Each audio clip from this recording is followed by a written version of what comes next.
Assalamualaikum warahmatullahi wabarakatuh. Perkenalkan, nama saya Suryaningsi, SSI, MSI. Saya merupakan salah satu dosen di Universitas 19 November Kolaka, Fakultas Keguruan dan Ilmu Pendidikan pada program studi Pendidikan Fisika. Pada kesempatan kali ini, saya akan memaparkan salah satu mata kuliah yang saya ampu pada program studi Pendidikan Fisika, yaitu Fisika Matematika 1. Fisika Matematika 1 merupakan mata kuliah wajib program studi yang terdiri dari 2 SKS dengan kode mata kuliah 026 MKWP 203 dan terdapat pada semester 2. Pada mata kuliah ini dapat memberikan pengetahuan dasar metode matematika dalam menganalisis permasalahan fisik yang nantinya digunakan pada mata kuliah berikutnya. Kewajiban saya sebagai dosen adalah melakukan tridharma perguruan tinggi, salah satunya di bidang pengajaran.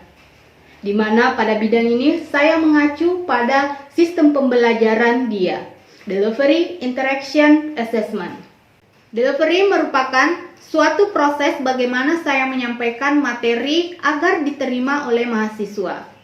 Materi yang saya sajikan ini mengacu pada capaian pembelajaran lulusan pada mata kuliah ini. Dari capaian pembelajaran lulusan yang biasa disingkat dengan CPL, menurunkan CPMK, kemudian dari CPMK menurunkan sub CPMK. Capaian pembelajaran lulusan yang dibebankan pada program studi yaitu pada aspek sikap, menunjukkan sikap bertanggung jawab atas pekerjaan di bidang keahliannya secara mandiri. Aspek yang kedua yaitu keterampilan khusus. Mahasiswa mampu memiliki pemahaman yang kuat tentang kalkulus yang digunakan dalam menganalisis permasalahan fisik. Aspek yang ketiga yaitu keterampilan umum, terdiri dari 2. Yang pertama, mampu menerapkan pemikiran logis, kritis, sistematis, dan inovatif dalam konteks pengembangan atau implementasi ilmu pengetahuan dan teknologi yang memperhatikan dan menerapkan nilai humaniora yang sesuai dengan bidang ilmu fisika. Yang kedua, mampu menunjukkan kinerja mandiri, bermutu, dan terukur. Aspek keempat yaitu pengetahuan, menguasai konsep ilmu fisika berdasarkan fenomena alam yang mendukung pembelajaran fisika. Itulah tadi capaian pembelajaran lulusan yang dibebankan pada program studi. Dari capaian pembelajaran lulusan atau disingkat dengan CPL, menurunkan 5 CPMK, yaitu yang pertama dapat menjelaskan definisi deret dan menyelesaikan soal fisik tentang deret. Yang kedua, dapat menjelaskan definisi bilangan kompleks dan dapat menerapkan dalam persoalan fisik. Yang ketiga, dapat menjelaskan definisi aljabar linear dan dapat menerapkan dalam persoalan fisik. Yang keempat, dapat memahami konsep dasar diferensial parsial, mampu menyelesaikan persoalan persamaan diferensial parsial, serta dapat mengaplikasikan persamaan diferensial pada persoalan fisik. Yang kelima, dapat memahami konsep dasar integral lipat, mampu melakukan operasi integral lipat berbagai dimensi, serta mampu mengaplikasikan persamaan integral lipat pada persoalan fisik. Dari CPMK menurunkan 27 sub CPMK. 27 sub CPMK dapat dilihat pada slide berikut.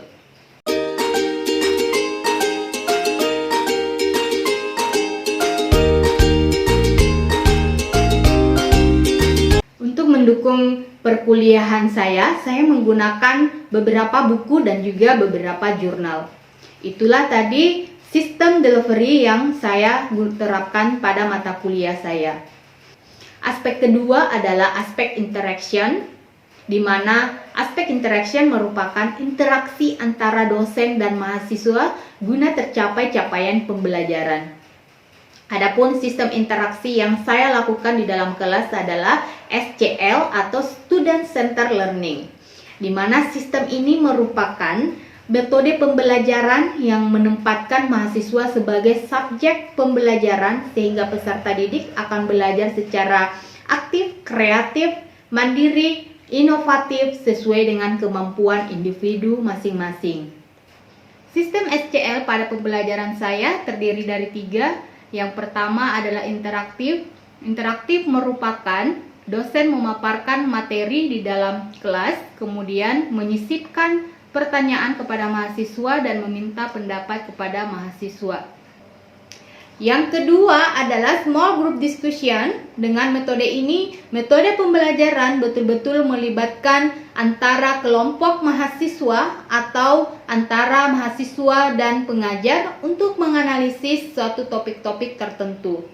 Yang ketiga adalah self-directed learning, di mana metode ini adalah berbentuk pemberian tugas kepada mahasiswa seperti tugas membaca dan tugas membuat resume. Adapun platform yang saya gunakan adalah Siakat Code, di mana pada menu Siakat Code, mahasiswa dapat mengisi absen perkuliahan dan dapat mengunduh materi perkuliahan. Selanjutnya, aspek ketiga adalah aspek asesmen. Asesmen merupakan suatu proses penilaian untuk mengukur kemampuan mahasiswa secara objektif dalam menerima materi pembelajaran. Indikator penilaian yang saya gunakan adalah kehadiran 10%, tugas 10%, kuis 10%, keaktifan dalam kelas 10%, ujian akhir semester dan ujian tengah semester masing-masing 30%. Hasil asesmen yang saya lakukan diharapkan mahasiswa dapat mengetahui proses penilaian yang saya lakukan secara transparan dan objektif. Itulah 3 aspek yang saya terapkan pada mata kuliah saya. Selanjutnya saya akan menampilkan proses pembelajaran yang saya lakukan di dalam kelas. Selamat menyaksikan, terima kasih. Wassalamualaikum warahmatullahi wabarakatuh. Ya, assalamualaikum warahmatullahi wabarakatuh. Waalaikumsalam warahmatullahi wabarakatuh. Selamat siang. Siang, Bu. Gimana kabarnya hari ini? Alhamdulillah baik. Ya, hadir semua? Hadir, Bu. Ya, kalau hadir semua silakan dicek disiapkan kalian isi. Saya kasih waktu 1 menit dari sekarang.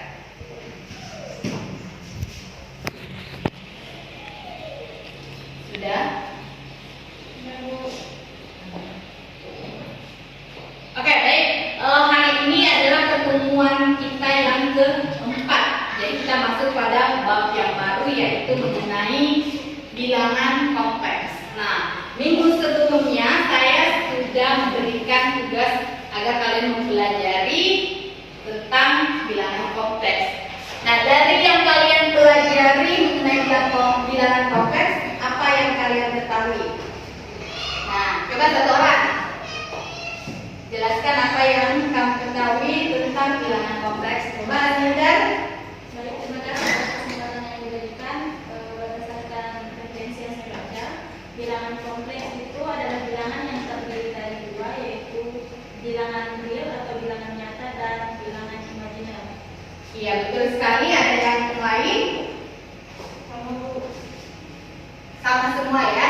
Jadi bilangan kompleks itu terdiri dari 2 bagian, yaitu bagian real dan bagian imajiner. Jadi ketika kita berbicara tentang kompleks, pasti yang terpikir di pikiran kita itu adalah kompleks itu sulit, ya, sulit untuk diselesaikan, sulit untuk dipecahkan. Nah, di sini kita akan bahas pada bilangan kompleks. Nah, sebelum saya lanjut materi, pembahasan pada bilangan kompleks ini kita berfokus pada pengenalan bilangan kompleks, kemudian operasi bilangan kompleks, kemudian bagaimana penggunaannya dalam persoalan bisnis.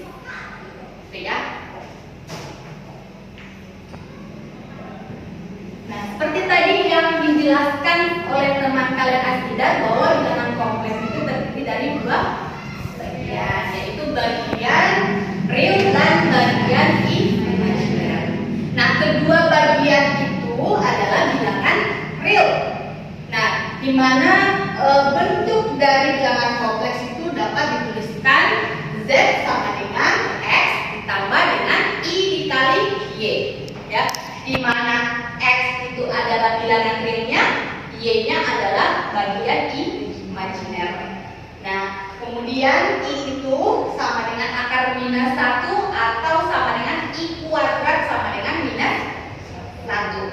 Ya, jadi kalian harus tahu bentuk dari bilangan kompleks bisa kalian bagi yang mana bagian real dan yang mana bagian imajiner. Ya. Oke. Nah, seperti tadi yang dijelaskan ini ya. Jadi bilangan kompleks Z itu sama dengan X ditambah dengan I kali Y. Ya, X-nya adalah bagian real, Y di bagian imajiner. Nah, kemudian bilangan kompleks ini dapat digambarkan menggunakan diagram.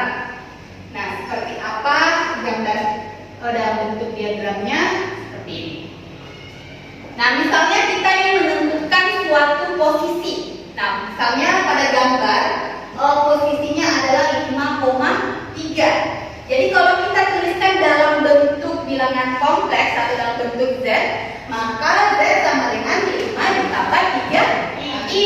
Karena yang pada arah horizontal atau pada arah X itu adalah angka 5. Kemudian pada arah Y vertikal 3. Jadi kalau kita tuliskan dalam bentuk kompleksnya Z sama dengan 5 ditambah dengan 3. Nah, bagaimana kalau pada gambar yang kedua? Pada gambar kedua, kalau misalnya kita tulis dalam bentuk Z, berapa? Ada yang tahu? Z sama dengan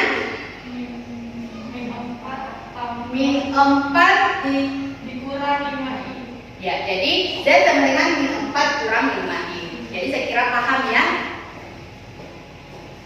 Paham atau tidak? Paham.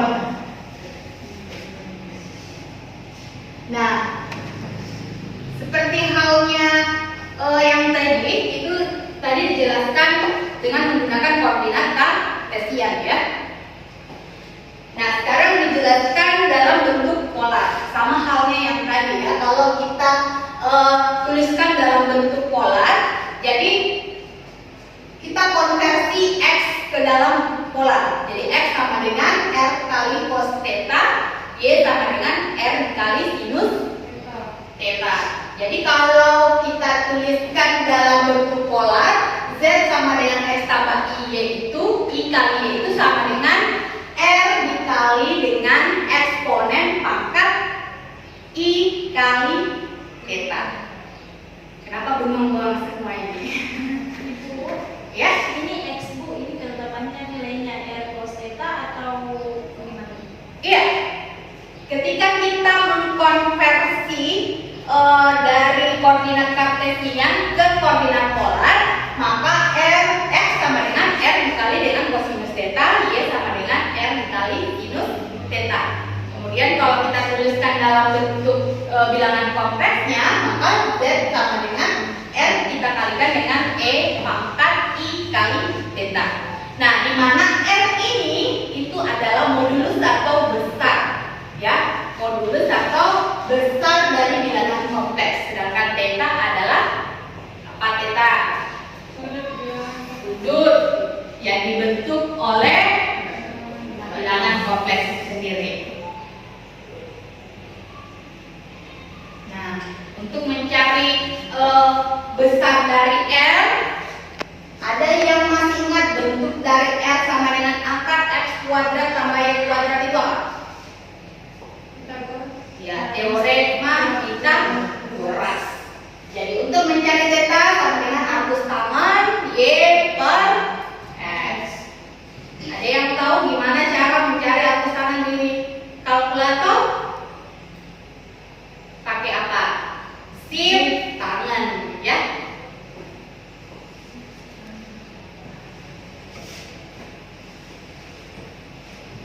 Nah, ini representasi polar menggunakan diagram. Jadi representasi polar ketika kita menggunakan diagram dari titik pusat koordinat, jarak dari titik pusat koordinat ke titik yang kita inginkan. Kemudian untuk theta di sini itu adalah arah dari sumbu X positif ke titik yang kita inginkan. Nah, R itu dari gambar kita dapatkan R itu sama dengan, kalau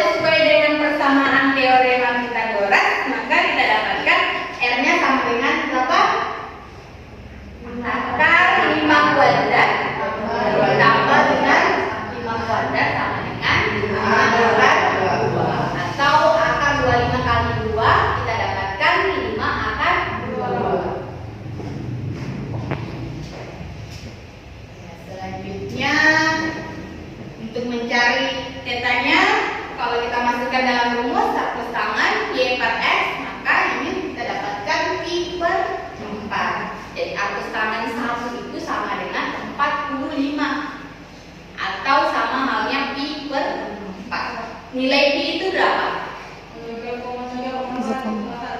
Kalau dalam bentuk derajat, kalau dalam bentuk 108.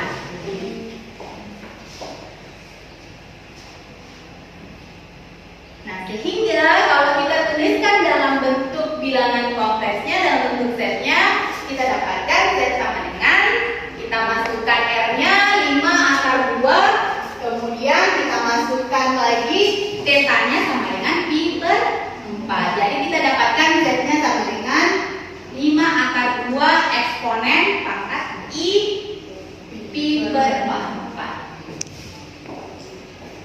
Nah, paham sampai di sini?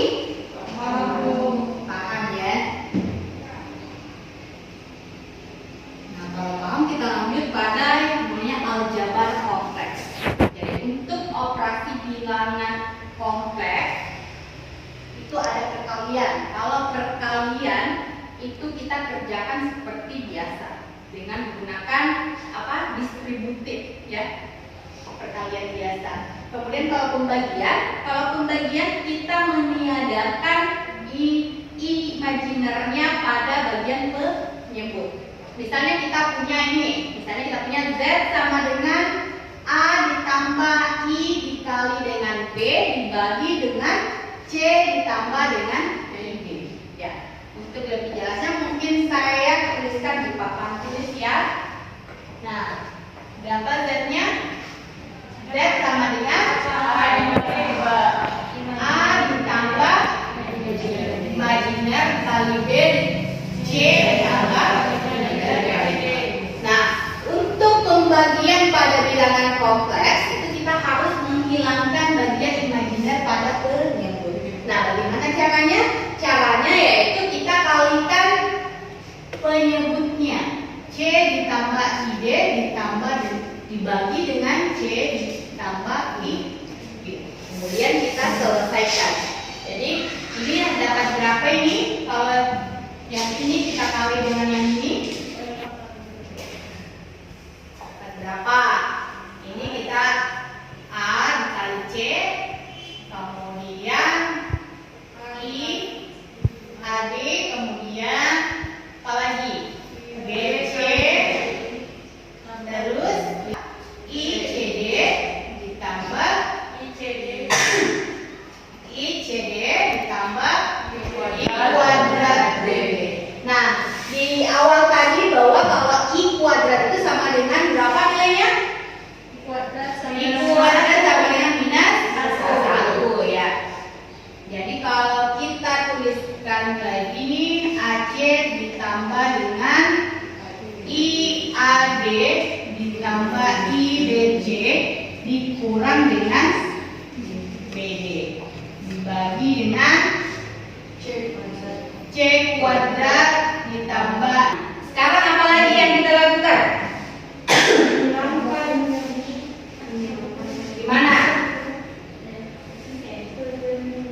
Gimana? Ini kita pisahkan yang bagian imajiner dengan bagian yang real. Ini ditambah IAD ditambah dengan IBC. Kemudian C kuadrat kurang D kuadrat ditambah dengan 2ICD. Nah, coba diperhatikan baik-baik. Di situ masih ada bagian imajinernya. Coba dilihat apakah ada yang salah atau bagaimana. Silakan plus. Ya, kita mengambil konjugatnya, pasangannya. Nah, kita perhatikan lagi. Apakah ini sudah sesuai atau gimana? Karena di sini ini ya. Berarti yang ini hilang ya. Ini jadi kurang di sini. Jadi ini tetap, jadi di sini habis. Jadi ini bentuknya seperti ini. Coba diperhatikan lagi. Ada lagi yang kurang.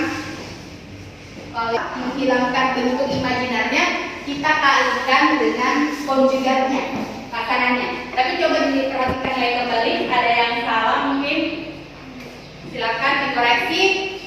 Itu Bu, bukannya di situ min menyebutnya min I kuadrat D kuadrat karena IB min IB kali positif. Ya, coba maju ke depan, diluruskan. Ya.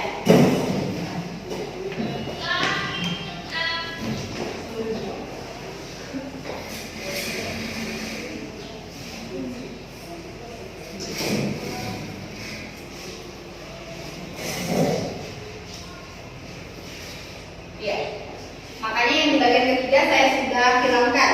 Jadi sisa C kuadrat dikurang dengan D kuadrat.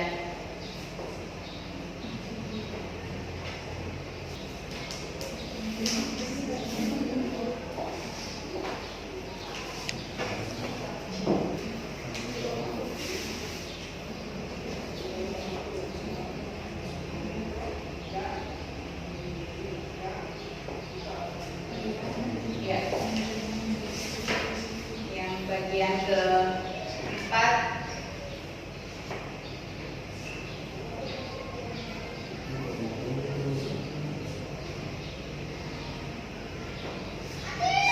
perhatikan yang lain ya. Kalau misalnya ada yang tidak dipahami silakan ditanyakan langsung.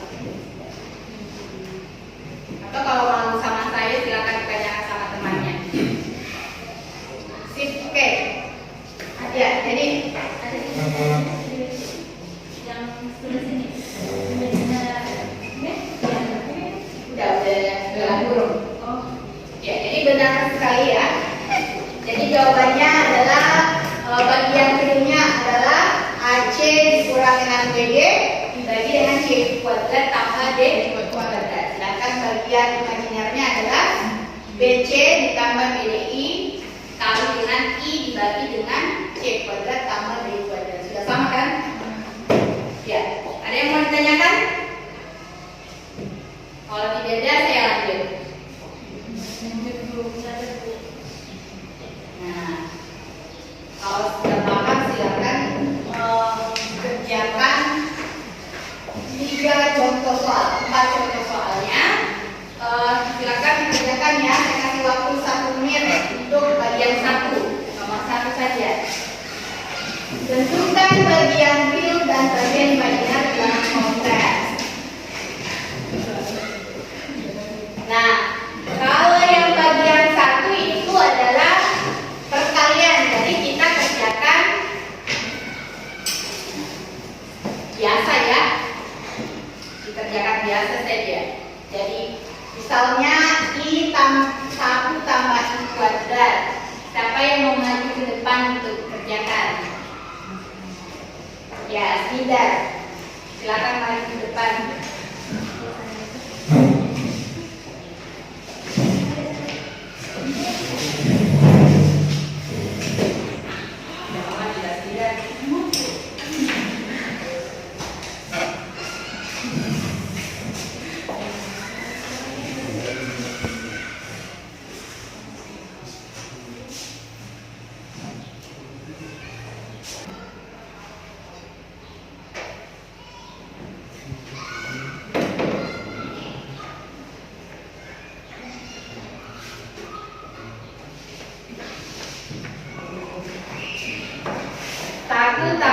Kuadrat berarti artinya 1 tambah I dikali 1 tambah I.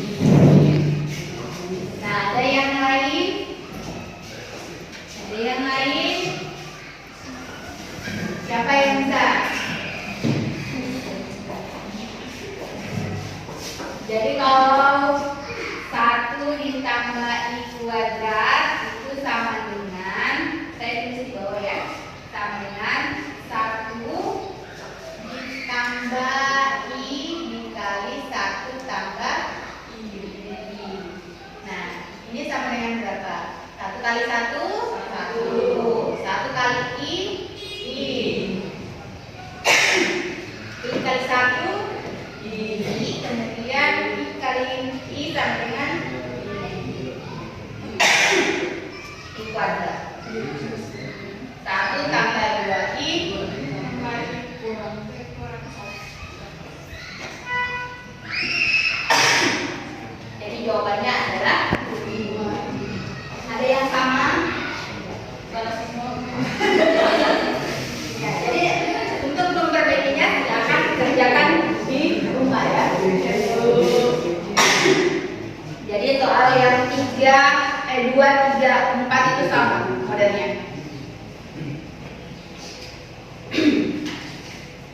ada yang mau ditanyakan masalah aljabar kompleks? Kalau tidak ada, kita lanjut. Lanjut ya. Masih semangat gak? Masih. Kenapa lele nih? Ya, sekarang konjugat kompleks. Nah, kalau konjugat kompleks, jadi bagian imajinernya dikali dengan minus 1. Kalau misalnya kita mempunyai bilangan kompleks Z sama dengan X tambah Y, maka konjugatnya itu adalah X dikurang Y kali Y. Nah, sebagai pembeda antara Z dengan konjugat Z itu, kalau konjugat ada tanda garis di atasnya, atau biasanya juga ada referensi yang menggunakan tanda bintang. Ya, jadi lawan dari imajinernya itu yang dikatakan dengan kompleks konjugat. Seperti halnya kita sebagai manusia, pasangan kita siapa? Pasangan kita tentunya yang berlawanan jenis ya. Mana mungkin kalian pilih perempuan dengan perempuan, pasti kalian pilih perempuan dengan laki-laki. Seperti itu kan ya, bapak-bapak yang di belakang. Ya, seperti halnya juga konjugat kompleks. Jadi dia kebalikan dari imajinernya, tandanya maksudnya. Nah, untuk nilai mutlak besar atau modulus ini dikaitkan dengan representasi pola, yaitu jarak dari pusat koordinat ke titik yang menyatakan bilangan kompleks. Jadi kalau ada tanda garis 2 seperti ini, bacanya adalah tanda mutlak. Jadi kalau kalian dapat yang seperti itu namanya tanda mutlak.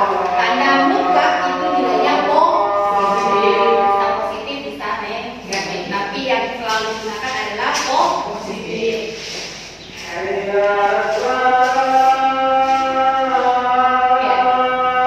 Dari materi yang dijelaskan mungkin ada yang ditanyakan atau sudah paham semua? Ya, kalau sudah paham semua, jadi untuk tugasnya yang tadi ya,